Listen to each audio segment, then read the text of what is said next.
finding ways to increase infrastructure spending in Delaware. I'm Jill Horner. This is Comcast Newsmakers. With me is Delaware State Representative Paul Bombeck. Thanks for being with us. Thanks for having me, Jill. The governor proposed an increase in the gas tax last year, but the legislature did not move forward with that idea. Let's talk, though, a little bit about some alternatives when it comes to increasing infrastructure spending. There's acknowledged need for increases in the dollars going toward infrastructure here in Delaware.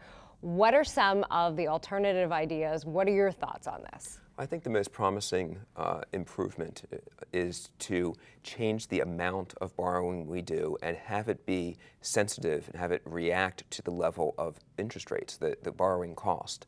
So right now we have a very static formula that says a certain percentage of the annual budget can be used for spending on roads, bridges, and schools. And that's at 5% at this point? 5%, yes. And that makes sense.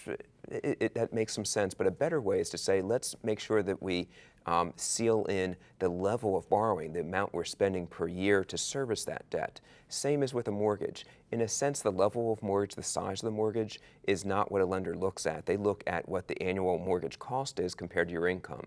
So that borrowing cost divided by your income is the factor that's most important. We don't use that factor in the state, but we should.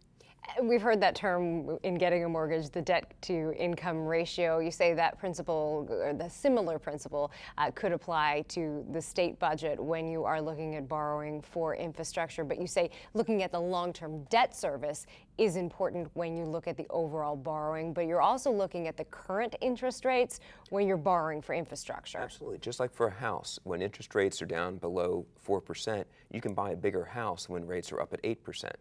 The same way for the state, it should be that when rates are lower, we can do more spending fixing our bridges, schools, and roads than when interest rates are higher, when we have to do less borrowing because it's more expensive. With this kind of change, because this has been a certain way in Delaware, it's 5% of the budget can be allocated when it comes to borrowing for infrastructure. What kind of change would be needed in order to make the changes that you're suggesting?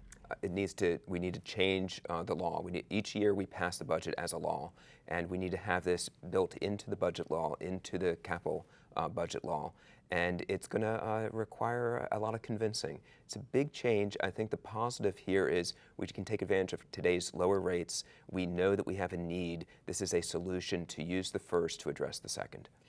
What's included in overall infrastructure spending that we're talking about? You say roads, bridges, schools, but are we talking about all infrastructure in Delaware when you're talking about this borrowing? You can it's okay to look at it that way.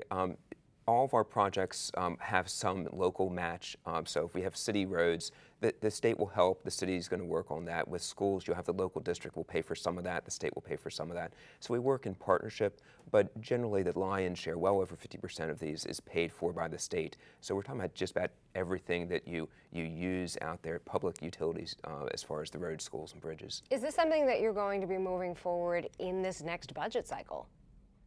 Could be. Depends on how strong the desire to make our bridges, roads, and schools better.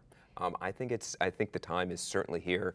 We didn't move at all on the gas tax this past year. I don't see us moving the next year. So I think this is the right path forward. And just a few seconds left, but if this doesn't move forward, will the idea still remain that 5% of the budget will go toward infrastructure spending? If we don't do this, we'll be stuck with what we've been stuck with for many, many years with the 5% approach. Thanks for being with us. Thanks for having me. We've been talking with Delaware State Representative Paul Bombeck. I'm Jill Horner.